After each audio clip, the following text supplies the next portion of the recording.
They say some nights change everything. I just never thought mine would start with exhaustion and end with my straight roommate's hands on me. It began like any other night, just noise and routine, the kind of blur where hours melt into each other, and suddenly the sun's gone without you even noticing. Work had drained me, class had numbed me. By the time I stumbled through the apartment door, I was already half asleep. I kicked off my shoes, dropped my bag somewhere in the corner, and barely registered the familiar voice calling from the kitchen.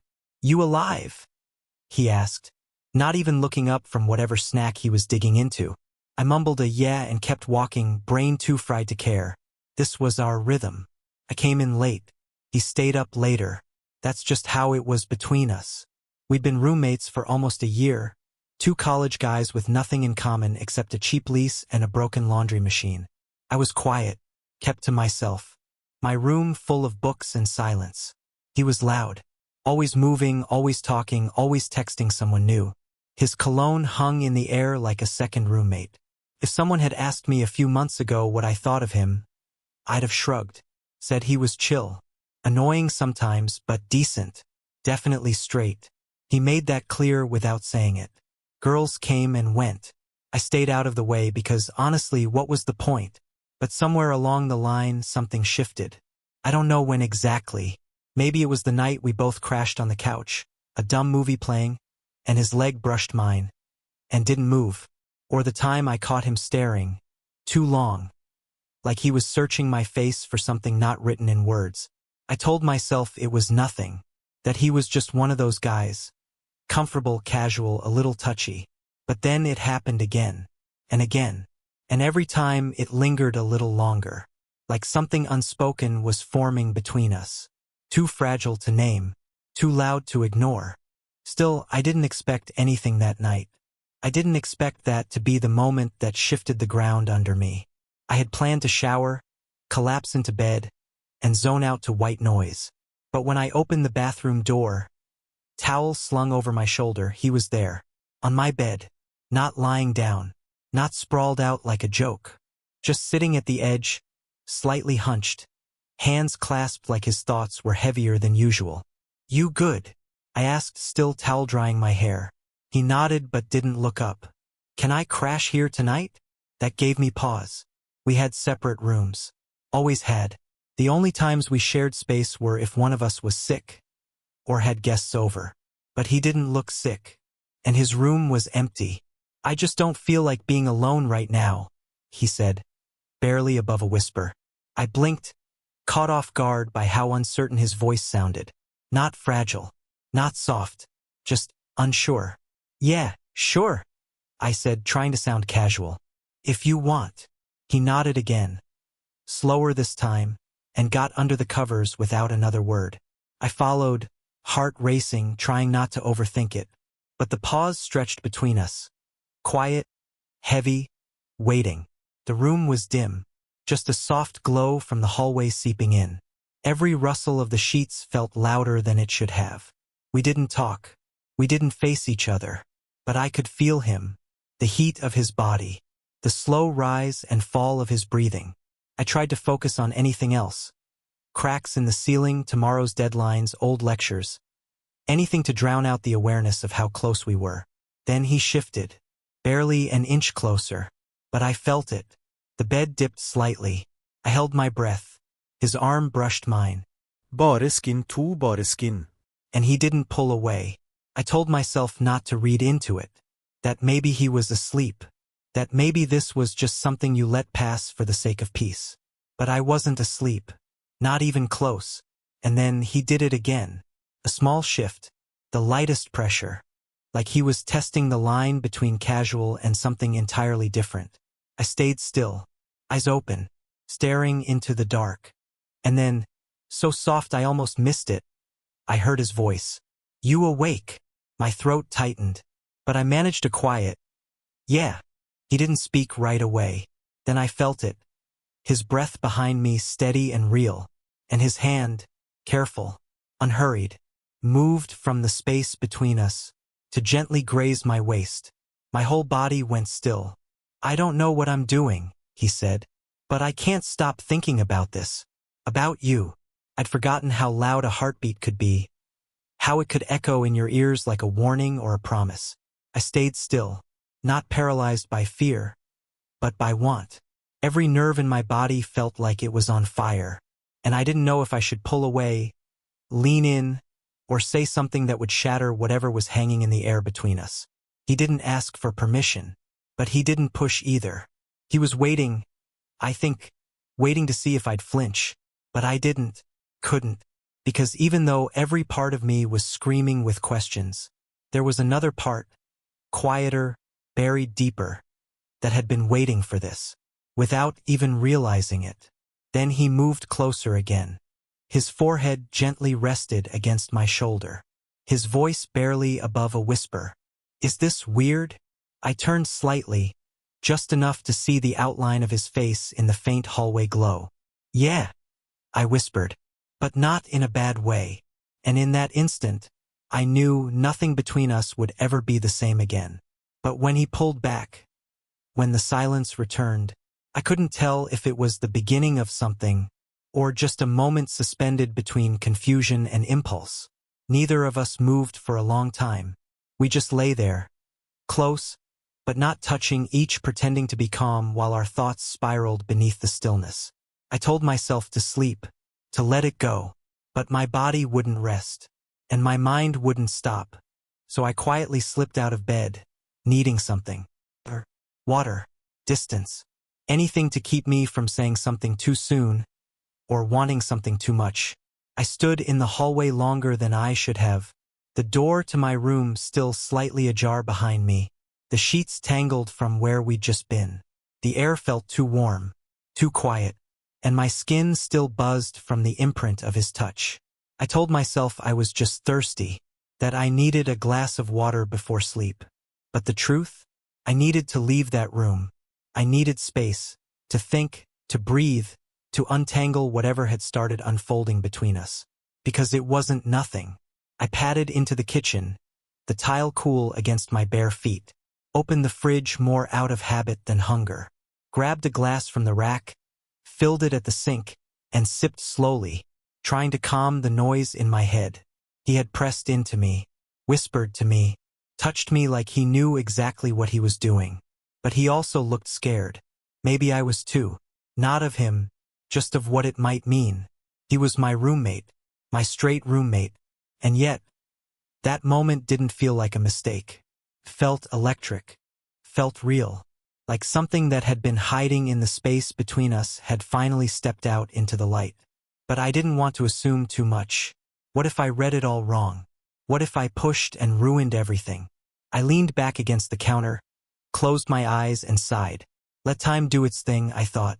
Let this settle before you try to figure it out. That's when it happened. My foot slipped on something slick on the tile, water, maybe, or just bad balance in my dazed state. And before I could catch myself, my legs gave out beneath me. The glass hit the floor but didn't break.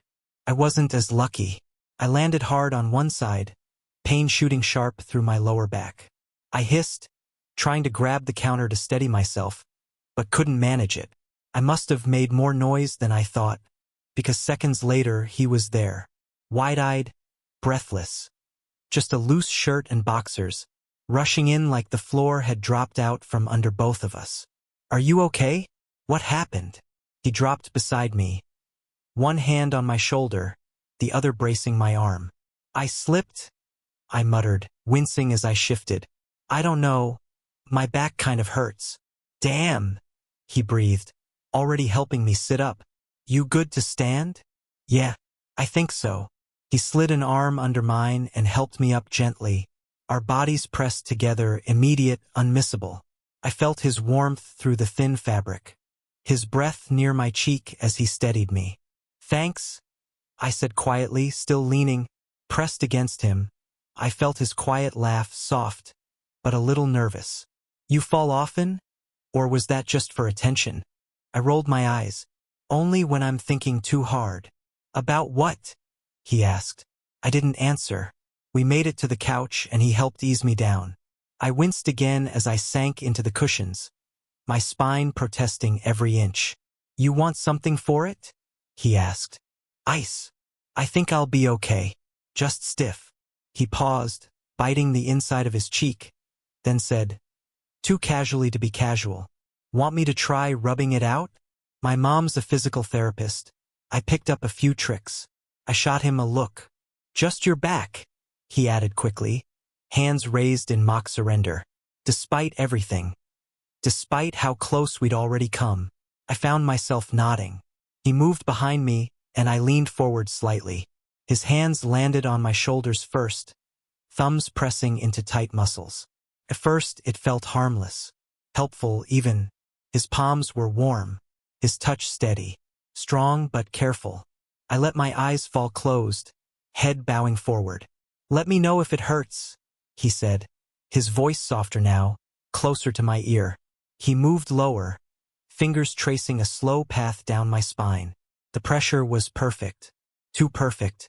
The ache in my back began to fade, but something else took its place. Something warmer, heavier, somewhere between his thumbs circling the base of my spine. And the whisper of his breath on my neck. Something shifted. His hands didn't pull away. They lingered, pressed, explored. I let out a sound, half sigh, half something else, and felt him freeze just for a second. Then he kept going. My shirt was thin, too thin, and when his hand slid beneath it, skin meeting skin, I didn't stop him. I didn't want to. You okay? He asked, voice low. I nodded, slow. Yeah. Without asking, he lifted my shirt over my head, and I let him. My skin prickled in the cool air, but his hands stayed warm. They moved slower now, less certain, more curious. His fingers paused at the small of my back, tracing quiet, idle lines there. I leaned forward a little more, and I could feel him lean in too. His chest brushed lightly against my shoulder blade. His knee bumped the back of my leg. It was happening. I turned my head slightly, catching his eyes over my shoulder. He looked dazed, wanting.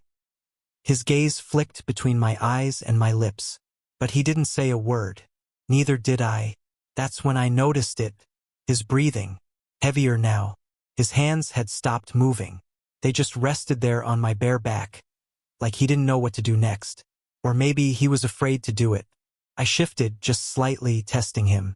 He responded, moved closer, fingers tightening like he was holding something back. I turned more, until our faces were nearly aligned, breath to breath. The tension sharpened into a single, silent question. His lips parted. Mine did too, but we didn't kiss. Not yet. We just stayed there, suspended in that fragile space. Between restraint and surrender, eyes locked, hands lingering, the silence louder than anything either of us could have said. His breath ghosted across my skin, and then his hands began moving again. Slower this time, more deliberate. They followed the lines of my back, tracing muscle, tracing heat, tracing whatever this was turning into. The careful kneading from earlier was gone. Now it was exploration, like he was learning me through touch, like each inch of skin uncovered something in him too. His fingertips brushed the waistband of my pants, paused there, then slipped just beneath the hem. Barely, innocent and not, and still, it made my breath catch. But I didn't stop him. I didn't move. I only shifted slightly, just enough to make it easier. Enough to let him know I was here, open, ready if he was. He leaned in, chest pressing lightly against my back, lips hovering so close to my neck I could feel the tremble in them. One of his hands rested firmly on my hip, the other slid around to my side, pulling me gently into him. That's when I felt it. No more guessing, no more maybe. He was hard, and he wasn't pulling away. The air between us thickened. Warm, heavy, silent, except for our breathing. I turned my head just enough to feel the heat of his cheek brush mine. And for a second I thought I imagined it. The way he hesitated. The way his fingers tensed, like he might let go. But he didn't. Instead, he leaned in closer, his lips grazing my jaw, tentative like he was testing the weight of the moment. My eyes fluttered shut. My hands found his, gripping them like they were the only real thing in the room. "I want to," he whispered. His voice was rough, uncertain. I don't know what's happening to me." "You don't have to figure it out right now," I murmured. "Just feel it." He shifted again, and this time his mouth brushed against mine. Not quite a kiss, just the shape of one. A promise hanging in the breath between us. And just when he leaned in to close that final distance, buzz, he froze. Buzz. The sound cut through everything, sharp, jarring. His body, once warm and eager, went rigid behind me. His breath caught. I felt him pull back, just slightly, just enough to break the contact. I turned to look at him, confused, heart racing. Buzz. He reached for his phone on the coffee table. The glow from the screen lit up his face. And there it was, her name. He didn't answer, didn't move, just stared at it like it was something he didn't want to remember. His jaw clenched. His eyes dropped to the floor, thumb hovering above the screen. "I can't do this," he muttered almost to himself. Then he stood. Suddenly, sharply, like my touch had burned him. I sat up slowly, wrapping my arms around myself.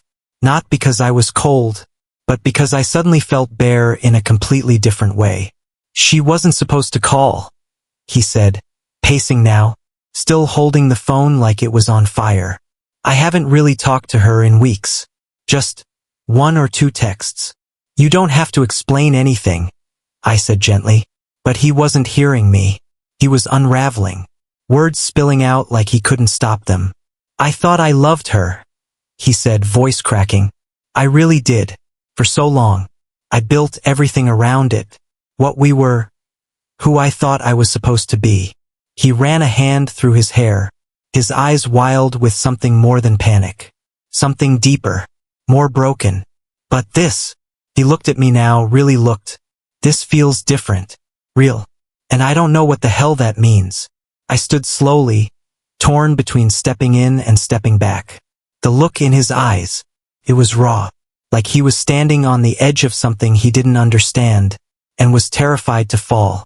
"She was my plan," he whispered. "The future I thought I was supposed to have. I've told people I was straight my whole life. I never even questioned it." He took a step back, then forward again, like he wanted to run from something and crash into it at the same time. "And now I can't stop thinking about you. About last night. About just now." His voice dropped, barely more than a whisper. "I was going to kiss you. I was going to. I don't even know what I was going to do, but it felt right. And that scares the hell out of me." I took a breath, slow, steady, and stepped toward him. "You don't have to be anything right now," I said. "Not for her. Not for me. You're allowed to be confused." "But what if this isn't confusion?" he asked. His eyes were shining, too close to tears. "What if this is the first time I've ever felt honest?" My chest tightened. We stood there in silence. The air so thick it felt like it could break under the weight of everything we hadn't said. He looked down at the phone again. The screen had gone dark, but the memory of her call still echoed between us. Then slowly he set the phone on the table and looked back up at me. "I don't want to answer her," he said quietly. "But I can't pretend she didn't call. You don't have to decide anything tonight." His eyes searched mine. A long, silent pause, until his shoulders sagged, like something inside him finally let go. "Can I just stay?" he asked. "Right here. With you." I nodded. He stepped forward, uncertain, hesitant, and without a word, I wrapped my arms around him.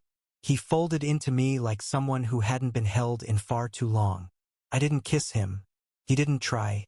We just stood there, 2 hearts out of sync, trying to find a rhythm in the middle of the wreckage, and somehow, even in the silence, felt like the beginning of something neither of us had ever dared to say out loud. The room was quiet again, but the silence had changed. It wasn't awkward. It wasn't heavy. It was full. It was tender, raw, like the hush that follows a storm, when everything is still wet and fragile.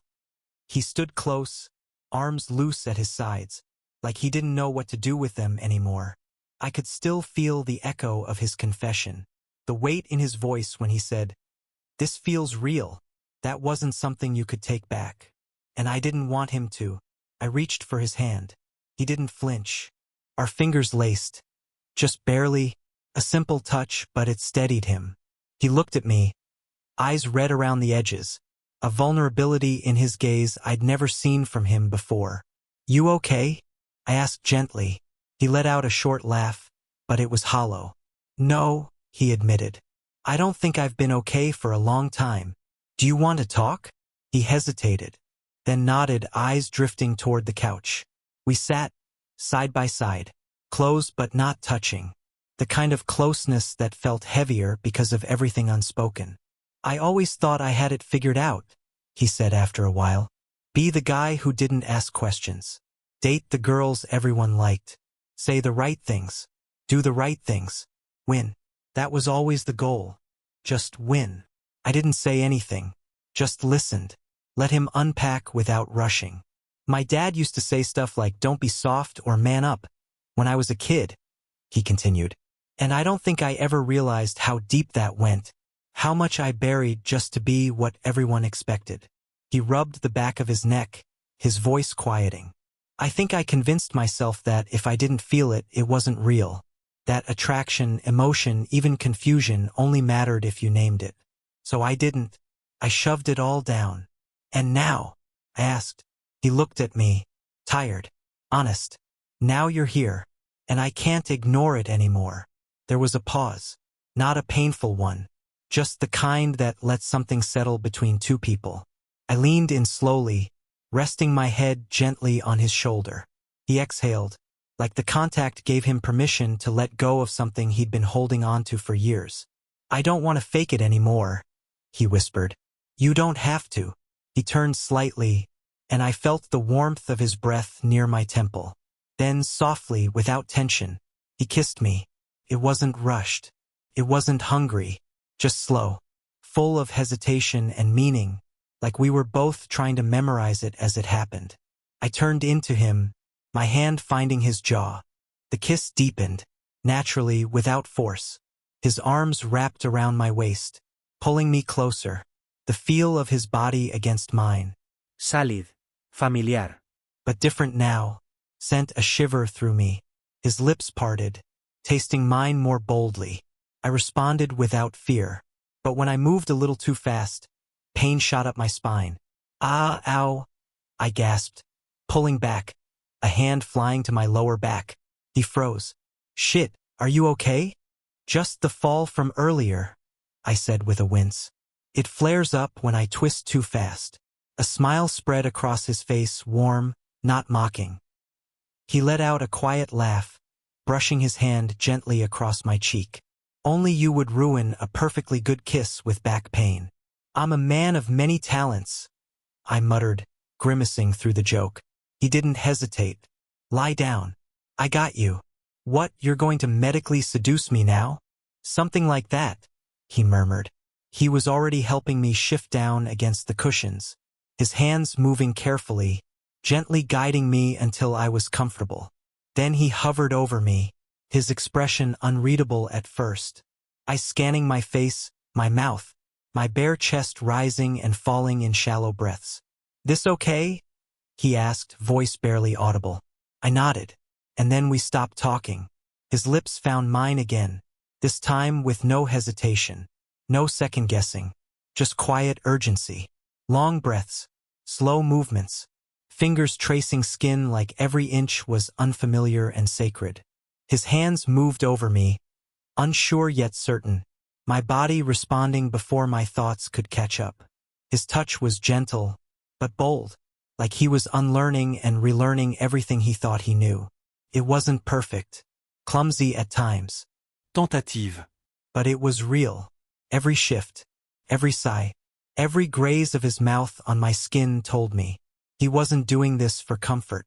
He wanted me, and I wanted him. I don't know when we stopped thinking. I don't know when the air grew hotter, or when the space between us disappeared completely. I only remember the way his lips left mine for my neck, the way his hand explored me like he was trying to understand something. no one had ever taught him to look for. I remember the way he whispered my name between. The kisses made it feel less terrifying. Like saying it out loud made it more real. Clothes disappeared. Time slowed. The world shrank to just two bodies moving together in quiet rhythm. He wasn't performing. He wasn't trying to prove anything. He was trying to connect. And I let him. Fully. Without fear. We didn't rush. We didn't stumble into it recklessly. It unfolded slowly, like something inevitable. It wasn't lust that moved us. It was everything that had been simmering in our silences. In the way we looked at each other, laughed, argued, sat awake through sleepless nights, unsure of what this even was. It was built from all the things we hadn't said. Until now. And when it finally slowed, when the urgency melted into stillness, and our bodies rested against each other in the quiet, there was no regret, just the soft sound of his breathing, and the weight of his arm across my chest. His head was close. I could feel his heartbeat, still racing, not with panic, but with something tender. He didn't speak. Neither did I, because for once words weren't necessary. The light through the blinds was soft and golden, the kind that usually felt peaceful. But not today. I woke slowly, still wrapped in sheets that weren't just mine anymore. Skin bare, limbs heavy with memory. The space beside me was warm, but empty. First, I thought he was just in the bathroom. But minutes passed. The apartment stayed quiet. Something in my chest tightened. I sat up slowly. A dull ache tugged at my back, and something deeper in my chest. No note, no message, no sound, just absence. I pulled on a shirt and padded out into the living room. The couch was untouched. His phone charger still plugged in by the outlet. No keys missing. The kitchen was clean. His door was slightly ajar. I peeked in. Empty bed. Maid. Silent. Like last night hadn't happened. Like he had vanished with the sunrise. I leaned against the counter, trying not to spiral. But the thoughts came anyway. Was it too much for him? Did he wake up and regret it? Was she the first thing he thought about this morning? Then my phone buzzed. My pulse jumped. I grabbed it. Roommate. Hey. I'm sorry I left. My ex messaged me late last night. I had to talk to her. I didn't know what else to do. I stared at the screen. Fingers frozen above the keyboard. Buzz. Another message. Roommate. But I don't want to lose this.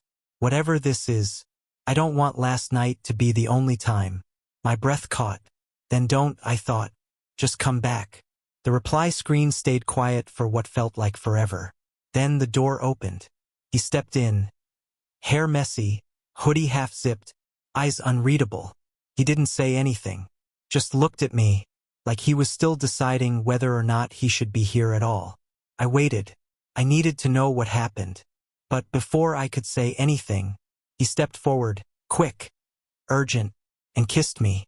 No warning, no explanation, just lips on mine, firm, unyielding, desperate. First I stiffened. Wait, I whispered against his mouth. You didn't answer me. That's for later, he breathed. Right now I need this. I need you.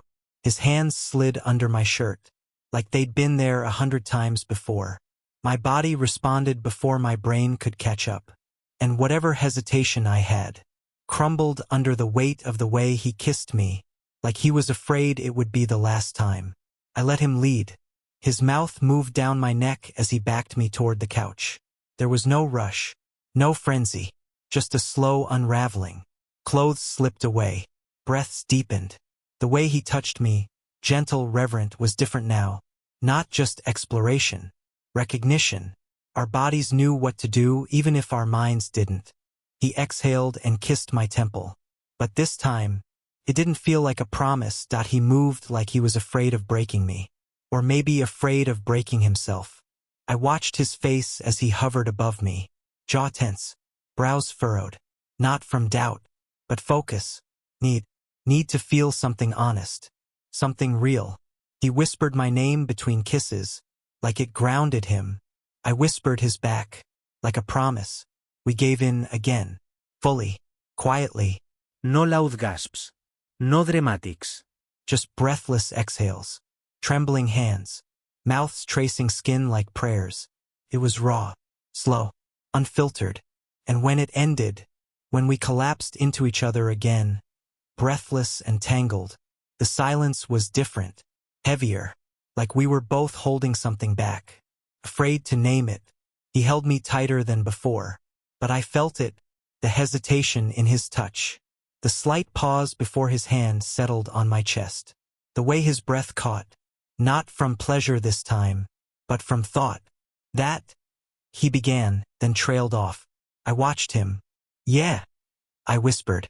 I know, but we didn't say more, because even in that closeness, I could feel it, something pulling back, something unspoken, undecided.